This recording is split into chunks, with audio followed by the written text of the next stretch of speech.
ছোট ভীমের মুখ টুকরে গেছে। আমি ছোট ভীম সেজেছি। সবাই ভালো থাকবে, সুস্থ থাকবে আর অবিচলিত থাকবে। টাটা। সুপ্রভাত বন্ধুরা, সবাই কেমন আছেন? তো ধনতেরাসের সবাইকে আন্তরিক শুভেচ্ছা জানাই। সবার ঘর সম্পদে সঞ্চয়ে পরিপূর্ণ হয়ে উঠুক, এইটুকুই আশা করে আজকের ব্লগটা স্টার্ট করছি।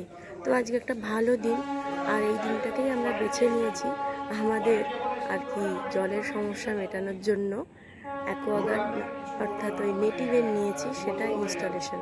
তো উনি এসে গেছেন, আর আমাদের এখানে এটা আগেই চলে এসছে, প্রায় 2 সপ্তাহ আগে এসছে। তো 1 সপ্তাহের পরেই ওনারা আসার কথা ছিল, কিন্তু আমার ঘরের রং প্রাইমার কমপ্লিট হয়নি, সেই জন্য ওনাদের একটু পিছিয়ে দিতে বললাম। তো সেই জন্যেই 1 সপ্তাহ পরই এসছেন, আর রংটা আর কমপ্লিট হলো না। যা হোক, ওই একটুখানি অংশ হয়তো আমাকে ফাঁকাই রাখতে হবে, আর দেখা যাক কী হয়। আর এইরকম এবারে লাগানো হচ্ছে। উনি এসছিলেন, আমরা ভেবেছিলাম 2 জন আসবেন, কিন্তু একজনই এসছেন। আর আমি বলে দিচ্ছি যে কোথায় হবে জায়গাটা, কারণ আমাদের বেসিনের পাশেই ঠিক জানলার লাগোয়া করলে চটে যেতে পারে, বা যখন বর্ষায় হয়তো ঝাপটাঝাপটি আসতে পারে। যদিও দরজা জানলা বন্ধ থাকবে, তবুও সেফ সাইড আমি একটু সরিয়ে বসালাম। আর এখানে একটা কাঁচের আয়নাও রাখার চেষ্টা করব। তবে প্যাসেজটা খুব সরু, তো নাও রাখতে পারি, কিন্তু ওই জন্যেই আর কি দেওয়াল থেকে একটু সরিয়ে বসালাম, দেখা যাক কি হয়। আর উনি আরও সরিয়ে বসাচ্ছিলেন, কিন্তু আমার ওটা পছন্দ হচ্ছিল না, কারণ ওই যে নিচে আর একটা কি একটা থাকে না বোতলের মতো, ওটাকে কি বলে জানি না, এর সাথেই লাগোয়া যেটা, ওটা পাশে বসালে আমি যে ওই পাশটা সিলিন্ডার রাখবো সেটা ঠিকে যেতে পারে। কারণ সিলিন্ডার তো ছোট হয়, মানে একটা মাপ অনুযায়ী, কিন্তু তার উপর আমার ট্রলি থাকবে, সিলিন্ডার ট্রলি যেটা, অর্থাৎ ওখানটা পরিষ্কার করার জন্য চাকা সিস্টেম একটা কিনে রেখেছি, সবই দেখাবো আপনাদের।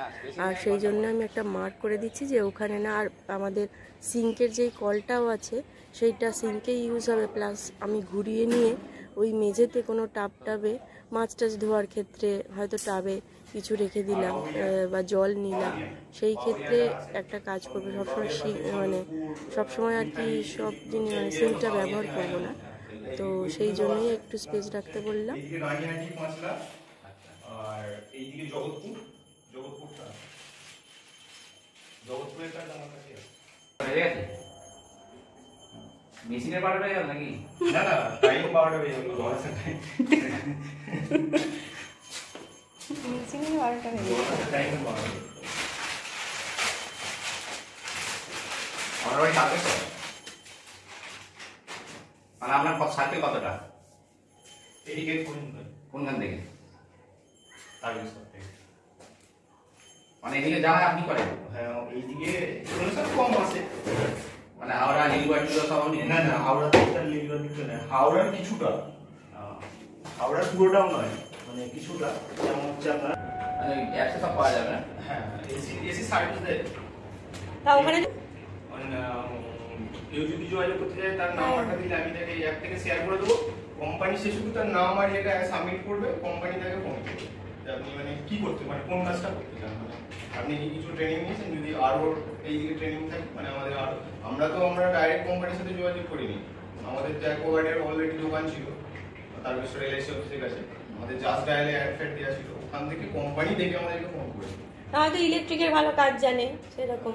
হ্যাঁ, ইলেকট্রিশিয়ান দেখতে হবে, ঠিক আছে। দাদার নাম্বারটা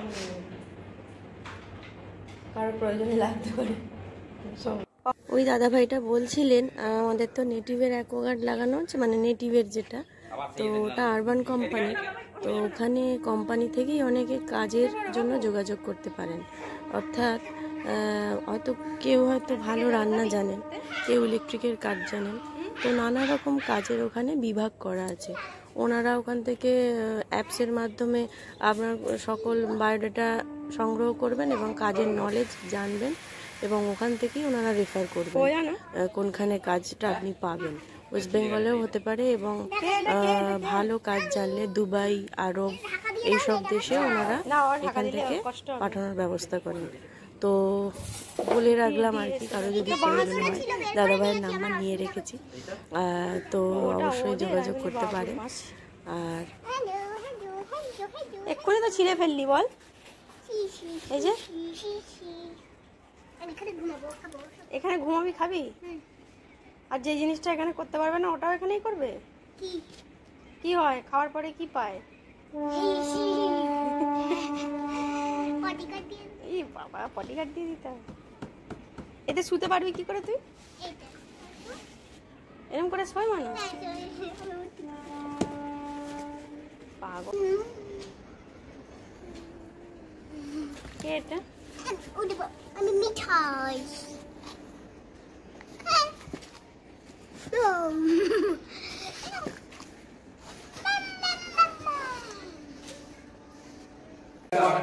কিন্তু সেগুলো অত জোরদার হয় একই হয় রিক্সি। টেবিলের উপর রাখাটা রিক্স হয়। ফিচার্স ফিল্ট্রিফিকেশন সিস্টেম দুটোই এক, ফিচার্সটা আলাদা। শুধু বাবু চলে যা, আওয়াজ হবে। ফিচার্সটা শুধু বেশি, বাকি সব এক।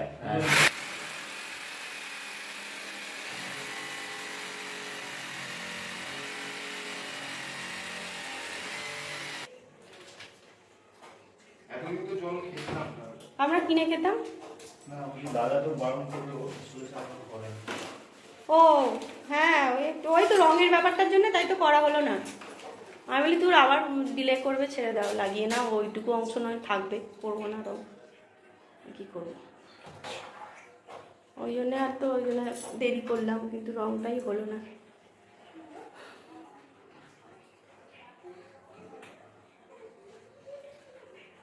ওটাকে না কোনো সময় নামানো টামানো যাবে না, না নাকি?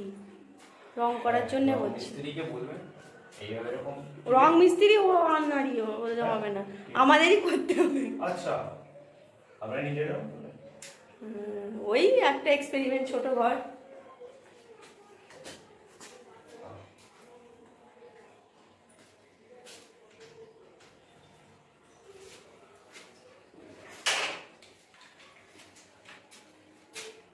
মানে নামানো যাবে তো কোনো সময়, হয়তো এক সপ্তাহ পরে করবো।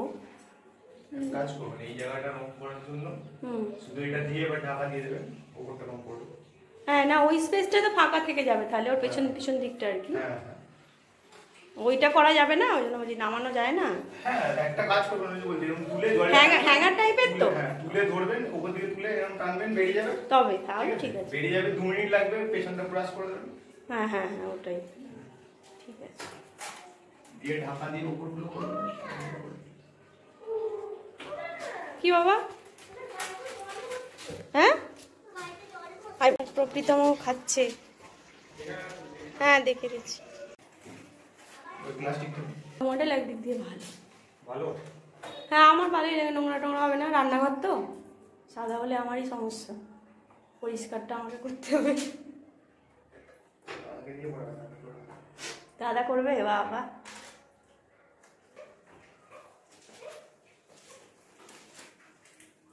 কত রকম কি ভিতরে বাবা। অ্যাকোয়াগার্ডটা আবার কি সামনে দেখা যায়, এগুলো ইয়ে টাইপের স্বচ্ছ। হ্যাঁ, নেটলি এমন মেশিন বের করেছে, কাউকে দেখতে দেবে না ভেতরে কি আছে। ব্লগিং করেন? আপনার মুখ ব্লার করে দেবো। ঠিক করে ও তাহলে দেওয়া যাবে? তাহলে দেবো। হ্যাঁ বলো।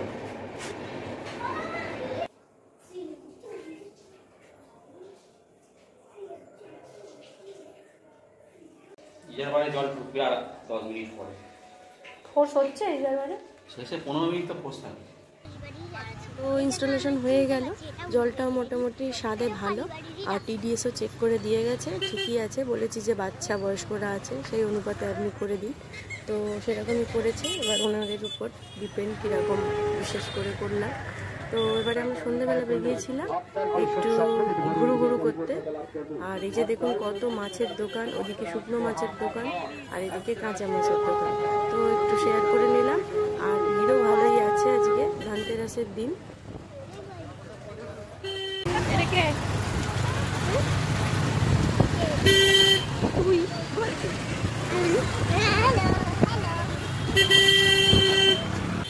এই মসজিদটা দেখুন কত সুন্দর তাজমহল স্টাইলে বানানো, আর এই যে এখানে ওনাদের নামাজ টামাজ পড়া হয়, তো ওনাদের ধর্মীয় স্থল খুবই ভালো, বেশ পরিষ্কার পরিচ্ছন্ন। আর এবারে আমরা যাচ্ছি একটু দেখি কোথায় যাওয়া যায়, একটু কেনাকাটি আছে টুকটাক।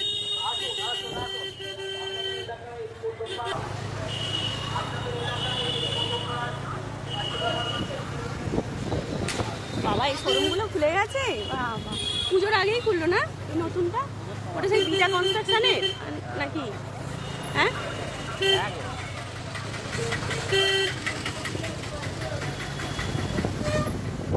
পাঞ্জাবি কালী পুজোর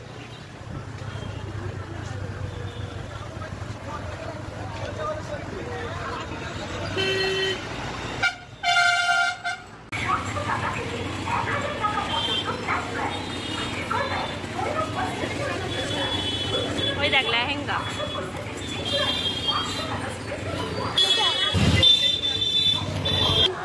তো সোনার দোকানে একটু ঢুকেছিলাম, যেহেতু সোনা দানা কিনতে হয়, কিন্তু যা দাম বাবা সত্য চরক দাম। এক একটা সোনার ছোট্ট নাকের নাক করাই দাম জিজ্ঞেস করলাম এখানে 7,000, 8,000, 11,500 এরকম দাম বলছে।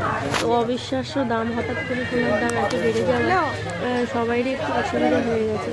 তো আর কিছু কিনলাম না, আবার দাম কিনে চলে গেলাম, কারণ ওইটুকু জিনিসপত্রের দাম দিয়ে কেনাটা ঠিক না। আর একটু দেখা যাক, বলছে যে সোনার দাম একটু কমতে পারে, তো পিতলের জিনিস একটু নিলাম। আর যাই হোক, নিশ্চয়ই ভগবান সময় দেবে কেনার। তো একদিন তো আমরা চলে এলাম এখান থেকে।